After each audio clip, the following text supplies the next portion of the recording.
संबंध। पूर्व श्लोकों में भगवान ने यह बात कही कि मेरे जन्म और कर्मों को जो दिव्य समझ लेते हैं उन अनन्य प्रेमी भक्तों को मेरी प्राप्ति हो जाती है। इस पर यह जिज्ञासा होती है कि उनको आप किस प्रकार और किस रूप में मिलते हैं। इस पर कहते हैं, ये यथा मां प्रबदन्ते तास तथैव भजाम्यहं मम वर्तमानुर्तनन्ते मनुष्या पार्थ सर्वशः। हे अर्जुन, जो भक्त मुझे जिस प्रकार भजते हैं मैं भी उनको उसी प्रकार भजता हूँ, क्योंकि सभी मनुष्य सब प्रकार से मेरे ही मार्ग का अनुसरण करते हैं। प्रश्न, जो भक्त मुझे जिस प्रकार भजते हैं मैं भी उनको उसी प्रकार भजता हूँ, इस कथन का क्या अभिप्राय है? उत्तर, इससे भगवान ने यह भाव दिखलाया है कि मेरे भक्तों के भजन के प्रकार भिन्न भिन्न होते हैं। अपनी अपनी भावना के अनुसार भक्त मेरे पृथक पृथक रूप मानते हैं और अपनी अपनी मान्यता के अनुसार मेरा भजन स्मरण करते हैं। अतएव मैं भी उनको उनकी भावना के अनुसार उन रूपों में ही दर्शन देता हूँ। श्री विष्णु रूप की उपासना करने वालों को श्री विष्णु रूप में, श्री राम रूप की उपासना करने वालों को श्री राम रूप में, श्री कृष्ण रूप की उपासना करने वालों को श्री कृष्ण रूप में, श्री शिव रूप की उपासना करने वालों को श्री शिव रूप में, देवकी रूप में उपासना करने वाले को देवकी रूप में और निराकार सर्वव्यापी रूप की उपासना करने वालों को निराकार सर्वव्यापी रूप में मिलता हूँ। इसी प्रकार जो मत्स्य, कश्यप, नृसिंह, वामन आदि अनन्यान रूपों की उपासना करते हैं उनको उन रूपों में दर्शन देकर उनका उद्धार कर देता हूँ। इसके अतिरिक्त वे जिस प्रकार जिस भावना से मेरी उपासना करते हैं मैं उनके उस प्रकार और उस भाव का ही अनुसरण करता हूँ। जो मेरा चिंतन करता है उसका मैं चिंतन करता हूँ। जो मेरे लिए व्याकुल होता है उसके लिए मैं व्याकुल भी हो जाता हूँ। जो मेरा वियोग सहन नहीं कर सकता मैं भी उसका वियोग नहीं सहन कर सकता। जो मुझे अपना सर्वस्व अर्पण कर देता है मैं भी उसे अपना सर्वस्व अर्पण कर देता हूँ। जो ग्वालों की भांति मुझे अपना सखा मानकर मेरा भजन करते हैं के साथ मैं मित्रों जैसा व्यवहार करता हूँ। जो नंद यशोदा की भांति पुत्र मानकर मेरा भजन करते हैं उनके साथ पुत्रों के जैसा बर्ताव करके उनका कल्याण करता हूँ। इसी प्रकार रुक्मणी की तरह पति समझकर भजने वालों के साथ पति जैसा, हनुमान की भांति स्वामी समझकर भजने वालों के साथ स्वामी जैसा और गोपियों की भांति मधुर्य भाव से भजने वालों के साथ प्रियतम जैसा बर्ताव करके मैं उनका कल्याण करता हूँ और उनको दिव्य लीला रस का अनुभव कराता हूँ। प्रश्न, मनुष्य सब प्रकार से मेरे ही मार्ग का अनुसरण करते हैं, इस कथन का क्या भाव है? उत्तर, इससे भगवान ने दिखलाया है कि लोग मेरा अनुसरण करते हैं, इसलिए यदि मैं इस प्रकार प्रेम और सौहार्द का बर्ताव करूंगा तो दूसरे लोग भी मेरी देखा देखी ऐसे ही निस्वार्थ भाव से एक दूसरे के साथ यथा योग प्रेम और सौहार्द का बर्ताव करेंगे। अतएव इस नीति का जगत में प्रचार करने के लिए ही ऐसा कर्तव्य करना मेरा कर्तव्य है, क्योंकि जगत में धर्म की स्थापना करने के लिए ही मैंने अवतार धारण किया है। स्वामी अड़गड़ानंद जी ने इस श्लोक को इस रूप में रूपांतरित किया है। पार्थ, जो मुझे इतनी लगन से जैसा भजते हैं मैं भी उनको वैसा ही भजता हूँ, उतनी ही मात्रा में सहयोग देता हूँ। साधक की श्रद्धा ही कृपा बनकर उसे मिलती है। इस रहस्य को जानकर सुधी जन संपूर्ण भावों से मेरे मार्ग के अनुसार ही बरतते हैं जैसा मैं बरतता हूँ। जो मुझे प्रिय हैं वैसा ही आचरण करते हैं, जो मैं करना चाहता हूँ वही करते हैं। भगवान कैसे भजते हैं? वे रथी बनकर खड़े हो जाते हैं, साथ चलने लगते हैं, यही उनका भजना है। दूषित जिनसे पैदा होते हैं उनका विनाश करने के लिए वे खड़े हो जाते हैं। सत्य में प्रवेश दिलाने वाले सद्गुणों का परित्राण करने के लिए वे खड़े हो जाते हैं। जब तक इष्ट देव हृदय से पूर्णतः रथी न हो और हर कदम पर सावधान न करें तब तक कोई कैसा भी भजन नादी क्यों न हो, लाख आंख मूंदे, लाख प्रयत्न करे, वह इस प्रकृति के द्वंद्व से पार नहीं हो सकता। वह कैसे समझेगा कि वह कितनी दूरी तय कर चुका है, कितनी शेष है? ईश्वर ही आत्मा से अभिन्न होकर खड़े हो जाते हैं और उसका मार्गदर्शन करते हैं कि तुम यहाँ पर हो, ऐसे करो, ऐसे चलो। इस प्रकार प्रकृति की खाई पाटते हुए शनै शनै आगे बढ़ते हुए स्वरूप में प्रवेश दिला देंगे। भजन तो साधक को ही करना पड़ता है, किंतु उसके द्वारा इस पथ में जो दूरी तय होती है वह इष्ट की देन है। ऐसा जानकर सभी मनुष्य सर्वतो भावेन मेरा अनुसरण करते हैं। संबंध, यदि यह बात है तो फिर भगवान को न भजकर अन्य देवताओं की उपासना क्यों करते हैं? पर कहते हैं कांक्षतः अंतः कर्मणा सिद्धि यजन्तः इह देवता क्षिप्रहं हि मनुष्ये लोके सिद्धिर्भवति कर्मजा। इस मनुष्य लोक में कर्मों के फल को चाहने वाले लोग देवताओं का पूजन किया करते हैं, क्योंकि उनको कर्मों से उत्पन्न होने वाली सिद्धि शीघ्र मिल जाती है। प्रश्न, ये मनुष्य के लोके का क्या अभिप्राय है?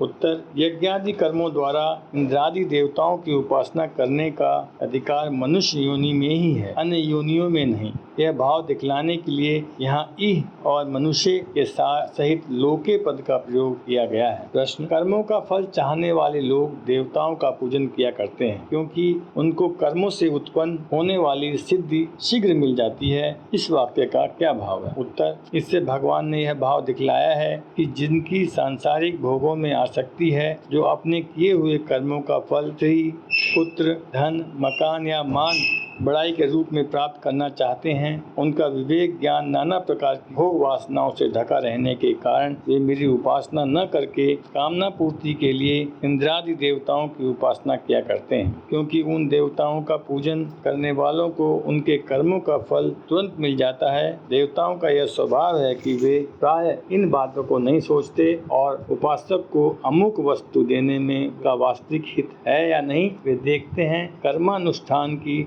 विधिवत पूर्णता, संगोपांग अनुष्ठान सिद्ध होने पर वे उसका फल जो उनके अधिकार में होता है और जो उस कर्मानुष्ठान के फल रूप में भीत है दे ही देते हैं, किंतु मैं ऐसा नहीं करता। मैं अपने भक्तों का वास्तविक अहित सोचकर उनकी भक्ति के फल की व्यवस्था करता हूँ।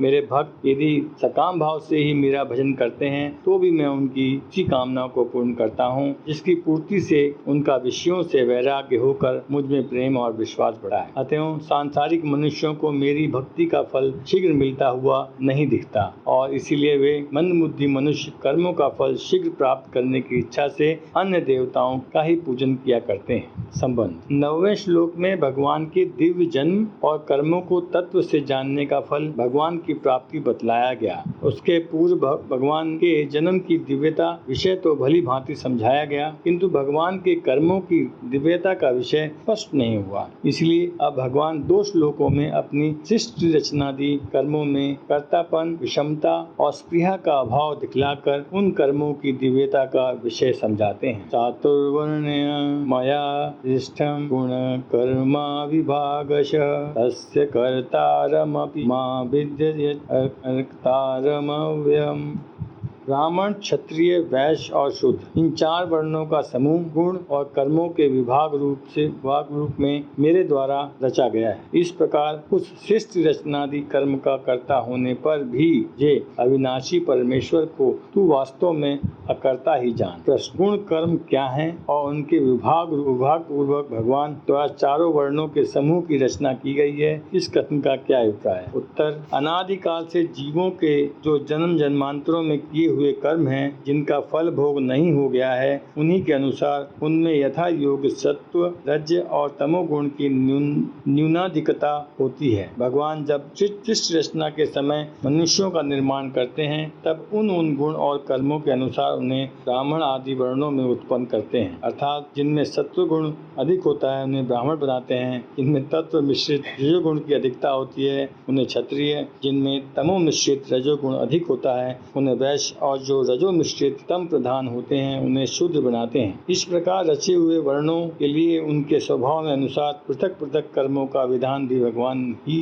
कर देते हैं, अर्थात ब्राह्मण शम दमादि कर्मों में रत रहें, क्षत्रियों में शौर्य तेज आदि हो, वैश्य कृषि गोरक्षा लगें और शूद्र सेवा परायण हो, ऐसा कहा गया है। इस प्रकार गुण कर्म विभाग पूर्वक भगवान के द्वारा चतुर्वर्ण की रचना होती है। यही व्यवस्था जगत में बराबर चलती है। जब तक वर्ण शुद्धि बनी रहती है, एक ही वर्ण के स्त्री पुरुष के संयोग से संतान उत्पन्न होती। विभिन्न वर्णों की स्त्री पुरुषों के संयोग से वर्ण में संकरता नहीं आती, तब तक इस व्यवस्था में कोई गड़बड़ी नहीं होती। गड़बड़ी होने पर भी वर्ण व्यवस्था न्यूनाधिकार रूप में रहती ही है। यहाँ कर्म और उपासना का प्रकरण है, में केवल मनुष्यों का ही अधिकार है, ये यहाँ मनुष्यों को उपलक्षण बनाकर कहा गया है। अतः यह भी समझ लेना चाहिए कि देव, पितर, तिर्यक आदि दूसरी योनियों की रचना भी भगवान जीवों के गुण और कर्मों के अनुसार ही करते हैं। इसीलिए इस सृष्टि रचना आदि कर्मों में भगवान की किंचित मात्र भी विषमता नहीं है। यही भाव दिखलाने के लिए यहाँ यह बात कही गई है कि मेरे द्वारा चारों वर्णों की रचना उनके गुण और कर्मों के विभाग पूर्वक की गई है। प्रश्न, ब्राह्मणादि वर्णों का विभाग जन्म से मानना चाहिए या कर्म से? यद्यपि जन्म और कर्म दोनों ही वर्ण के अंग होने के कारण वर्ण की पूर्णता तो दोनों से ही होती है, परंतु प्रधानता जन्म की है। इसलिए जन्म से ही ब्राह्मण आदि वर्णों का विभाग मानना चाहिए, क्योंकि इन दोनों में प्रधानता जन्म की ही। यदि माता पिता एक वर्ण के हों और किसी प्रकार भी जन्म में संकरता न आवे तो सहज ही कर्म में भी प्राय संकरता नहीं आती, परंतु संग दोष, आहार दोष, दूसरी शिक्षा दीक्षादि कारणों से कर्म में कहीं कुछ व्यक्ति कर्म भी हो जाए तो जन्म से वर्ण मानने पर वर्ण रक्षा हो सकती है। तथापि कर्म शुद्धि की कम आवश्यकता नहीं। कर्म के सर्वथा नष्ट हो जाने पर वर्ण की रक्षा बहुत ही कठिन हो जाती है। अतः जीविका और विवाह आदि व्यवहार के लिए तो जन्म की प्रधानता तथा कल्याण की प्राप्ति में कर्म की प्रधानता माननी चाहिए, क्योंकि जाति से ब्राह्मण होने पर भी यदि उसके कर्म ब्राह्मणोचित नहीं है तो उसका कल्याण नहीं हो सकता। तथा सामान्य धर्म के अनुसार शम दम आदि पालन करने वाला और अच्छे आचरण वाला शूद्र भी यदि ब्राह्मणोचित यज्ञादि कर्म करता है और उससे अपनी जीविका चलाता है तो पाप का भागी होता है। प्रश्न, इस समय जबकि वर्ण व्यवस्था नष्ट हो गई है, तब जन्म से वर्ण न मानकर मनुष्यों के आचरणों के अनुसार ही उसे वर्ण मान लिए जाए तो क्या हानि? उत्तर, ऐसा मानना उचित नहीं है, क्योंकि प्रथम तो वर्ण व्यवस्था में कुछ शिथिलता आने पर भी वह नष्ट नहीं हुई है। दूसरे जीवों का कर्म फल भुगतने के लिए ईश्वर ही उनके पूर्ण कर्मानुसार उन्हें विभिन्न वर्णों में उत्पन्न करते हैं। ईश्वर के विधान को बदलने का मनुष्य में अधिकार नहीं है। तीसरे आचरण देखकर वर्ण की कल्पना करना भी असंभव ही है। एक ही माता पिता से उत्पन्न बालकों के आचरणों में बड़ी विभिन्नता देखी जाती है। एक ही मनुष्य दिन भर में कभी ब्राह्मण का सा तो कभी शूद्र का सा कर्म करता है। ऐसी अवस्था में वर्ण का निश्चय कैसे हो सकेगा? फिर ऐसा होने पर नीचा कौन बनना चाहेगा? खान पान और विवाह आदि में अड़चने पैदा होंगी, फलतः वर्ण विप्लव हो जाएगा और वर्ण व्यवस्था की स्थिति में बड़ी भारी बाधा उपस्थित हो जाएगी। अतः केवल कर्म से ही वर्ण नहीं मानना चाहिए। प्रश्न, 14वें अध्याय में भगवान ने सद्गुणों में स्थित या सत्व गुण की वृद्धि में मरने वालों को देवलोक की, राजस भाव या रजोगुण की वृद्धि में मरने वालों को मनुष्य योनि की एवं तमोगुण की स्वभाव वालों या तमोगुण की वृद्धि में मरने वालों को त्रियक योनि की प्राप्ति बतलाई है। अतः यहाँ सत्व प्रधान को ब्राह्मण, रज प्रधान को क्षत्रिय आदि इस प्रकार विभाग मान लेने से उस कथन के साथ विरोध आता है। उत्तर, वास्तव में कोई विरोध नहीं। राजस स्वभाव वालों और रजोगुण के वृद्धि में मरने वालों मनुष्य योनि की प्राप्ति होती है, यह सत्य है। इससे मनुष्य योनि की रजोगुण प्रधानता सूचित होती है, परंतु रजोगुण प्रधान मनुष्यों की मनुष्य योनि में सभी मनुष्य समान गुण वाले नहीं होते। उनके गुणों के अवतारांतर भेद होते ही हैं और उसी के अनुसार जो सत्व गुण प्रधान होता है उसका ब्राह्मण वर्ण में सत्व मिश्रित, रज प्रधान का क्षत्रिय वर्ण में, तमो मिश्रित रज प्रधान का वैश्य वर्ण में, रजो मिश्रित तम प्रधान का शूद्र वर्ण में और सत्व रज के विकास से रहित केवल तम प्रधान का उससे भी निम्न कोटि की योनियों में जन्म होता है। प्रश्न, 9वें अध्याय के 10वें श्लोक में तो भगवान ने अपनी प्रकृति को समस्त जगत की रचने वाली बतलाया है और यहाँ स्वयं अपने को सृष्टि का रचयिता बतलाते हैं। इसमें जो विरोध प्रतीत होता है उसका क्या समाधान है? उत्तर, इसमें कोई विरोध नहीं। उस श्लोक में भी केवल प्रकृति को जगत की रचना करने वाली नहीं बतलाया है, अपितु भगवान की अध्यक्षता में प्रकृति जगत की रचना करती है ऐसा कहा गया है, क्योंकि प्रकृति जड़ होने के कारण उसमें भगवान की सहायता के बिना गुणों कर्मों का विभाग करने और सृष्टि के रचने का सामर्थ्य ही नहीं है। अतएव गीता में जहाँ प्रकृति को रचने वाली बतलाया है, वहाँ यह समझ लेना चाहिए कि भगवान के सकाशय से उनकी अध्यक्षता में ही प्रकृति जगत की रचना करती है, और जहाँ भगवान का सृष्टि का रचयिता बतलाया गया है, वहाँ यह समझ लेना चाहिए कि भगवान स्वयं नहीं रचते, अपनी प्रकृति के द्वारा ही वे रचा करते हैं। प्रश्न, जगत के रचनादि कर्मों का कर्ता होने पर भी तू मुझे अकर्ता ही जान, इस कथन का क्या भाव है? उत्तर से भगवान के कर्मों की दिव्यता का भाव प्रकट किया गया है। अभिप्राय यह है कि भगवान का किसी भी कर्म में राग द्वेष या कर्तापन नहीं होता। वे सदा ही उन कर्मों से सर्वथा अतीत हैं। उनके सकाश से उनकी प्रकृति ही समस्त कर्म करती है। इस कारण लोक व्यवहार में भगवान उन कर्मों के कर्ता माने जाते हैं। वास्तव में भगवान सर्वथा उदासीन हैं, कर्मों से उनका कुछ भी संबंध नहीं है। यही भाव दिखलाने के लिए भगवान ने यह बात कही है। जब फलाशक्ति और कर्तापन से रहित होकर कर्म करने वाले ज्ञानी भी कर्मों के कर्ता नहीं समझे जाते और उन कर्मों के फल से उनका संबंध नहीं होता, तब भगवान की तो बात ही क्या है। उनके कर्म तो सर्वथा अलौकिक ही होते हैं। न मां कर्माणि लिम्पन्ति न मे कर्म फले स्पृहा इति मायो अभिजानाति कर्मभिर्न सबध्यते। कर्मों के फल में मेरी स्पृहा नहीं है, इसलिए मुझे कर्म लिप्त नहीं करते। इस प्रकार जो मुझे तत्व से जान लेता है, वह भी कर्मों से नहीं बनता। प्रश्न, कर्मों से लिप्त होना क्या है तथा कर्मों के फल में मेरी स्पृहा नहीं है, इसीलिए मुझे कर्म लिप्त नहीं करते, इस कथन से भगवान ने क्या भाव दिखलाया है? उत्तर, कर्म करने वाले मनुष्य में ममता, आसक्ति, फलेच्छा और अहंकार रहने के कारण उसके द्वारा किए हुए कर्म संसार रूप से उसके अंतःकरण में संचित हो जाते हैं तथा उनके अनुसार उन्हें पूर्व जन्म की और सुख दुखों की प्राप्ति होती है। यही उनका उन कर्मों से लिप्त होना है। यहाँ भगवान उपयुक्त कथन से यह भाव दिखलाते हैं कि कर्मों के फल स्वरूप किसी भी भोग में मेरी जरा भी स्पृहा नहीं है, अर्थात मुझे किसी भी वस्तु की कुछ भी अपेक्षा नहीं। मेरे द्वारा जो कुछ भी कर्म होते हैं, सब ममता, आसक्त, फलेच्छा और कर्तापन के बिना केवल लोक हितार्थ ही होते हैं। मेरा उनसे कुछ भी संबंध नहीं होता। इस कारण मेरे समस्त कर्म दिव्य हैं और इसलिए मुझे लिप्त नहीं करते, अर्थात बंधन में नहीं डाल। प्रश्न, उपयुक्त प्रकार से भगवान को तत्व से जानना क्या है और इस प्रकार से जानने वाला मनुष्य कर्मों से क्यों नहीं बनता? उत्तर, उपयुक्त वर्ण के अनुसार जो यह समझ लेना है कि विश्व रचनादि समस्त कर्म करते हुए भी भगवान वास्तव में अकर्ता ही हैं, उन कर्मों से उनका कुछ भी संबंध नहीं है, उनके कर्मों में विषमता लेश मात्र भी नहीं है, कर्म फल में उनकी किंचित मात्र की आसक्ति, ममता या कामना नहीं है, अतएव उनको वे कर्म बांधने में नहीं डाल सकते। यही भगवान को उपयुक्त प्रकार से तत्व जानना है और इस प्रकार भगवान के कर्मों का रहस्य यथार्थ रूप से समझ लेने वाले महात्मा के कर्म भी भगवान की ही भांति ममता, आसक्ति, फलेच्छा और अहंकार के बिना केवल लोक संग्रह के लिए ही होते हैं, इसलिए वह भी कर्मों से नहीं बनता। अतः यह समझना चाहिए कि जिन मनुष्यों की कर्मों में और उनके फलों में कामना, ममता और आसक्ति है, वह वस्तुतः भगवान के कर्मों की दिव्यता को जानते ही नहीं। संबंध, इस प्रकार भगवान अपने कर्मों की दिव्यता और उनका तत्व जानने का महत्व बतलाकर अब मुमुक्षु पुरुषों के उदाहरण पूर्वक उसी प्रकार निष्काम भाव से कर्म करने के लिए अर्जुन को आज्ञा देते हैं। एवं ज्ञात्वा कृतं कर्म पूर्वैरपि मुमुक्षुभिः कुरु कर्मवो तस्मात् त्वं पूर्वोत्तरं कृतं।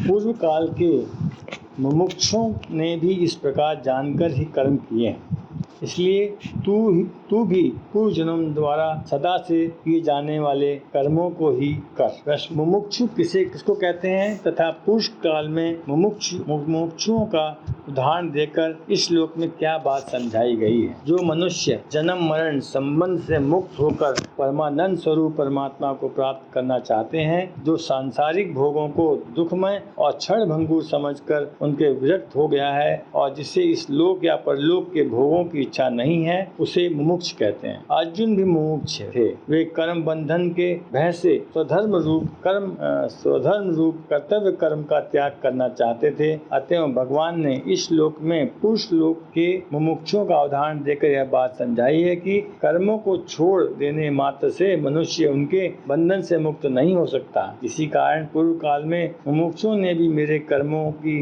दिव्यता का तत्व समझकर मेरी ही भांति कर्मों में ममता, आसक्ति, परीक्षा और अहंकार का त्याग करके निष्काम भाव से अपने अपने वर्णाश्रम के अनुसार उनका आचरण ही किया है। अतः तुम भी यदि कर्म बंधन से मुक्त होना चाहते हो तो तुम्हें भी पूर्वज मुमुक्षुओं की भांति निष्काम भाव से स्वधर्म रूप कर्तव्य कर्म का पालन करना ही उचित है, उसका त्याग करना उचित नहीं है।